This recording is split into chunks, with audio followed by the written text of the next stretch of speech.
بسم اللہ الرحمن الرحیم۔ ایک مسئلہ یہ بھی ہے کہ قربانی کی جانور کا جو کال ہے تو اس کو کہاں استعمال کیا جائے؟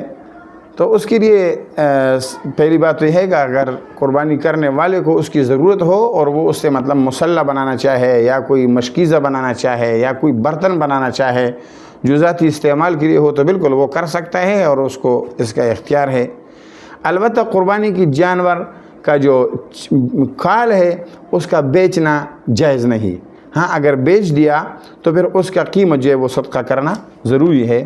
اولیاء یہ کہ قربانی کے کال کو انہیں صدقہ کے طور پر دے دیا جائے، لیکن اس کا بہترین مصرف وہ یہ ہے کہ عام طور پہ جو دینی مدارس ہوتے ہیں انہیں کو دے دیا جائے تو بہت زیادہ مناسب ہوتے ہیں، چونکہ یہ قال اللہ اور قال رسول کے ایک ایسے ادارے ہیں کہ جن کے اندر یعنی قرآن عظیم الشان کے محافظین تیار ہوتے ہیں۔ آپ صلی اللہ علیہ وسلم کے احادیث کے محافظین اور ان کو یاد کرنے والے، ان پہ سمجھنے والے وہ تیار ہوتے ہیں، اور دین اور اسلام کو تقویت پہنچانے والے افراد ان مدارس میں ان اداروں میں تیار ہوتے ہیں۔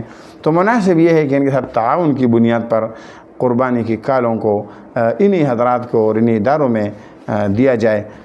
تو چلو یہ کہ یہ ایک صدقہ تو ہوگا لیکن صدقہ جاریہ ہوگا اور قیامت تک انشاءاللہ آپ کو اس کا ثواب ملے گا۔ تو اچھی بات یہ ہے کہ قربانی کے کالوں کو مدرسے اور مدارس اور اس طریقے سے دینی اداروں کے اندر وہ دے دیا جائے۔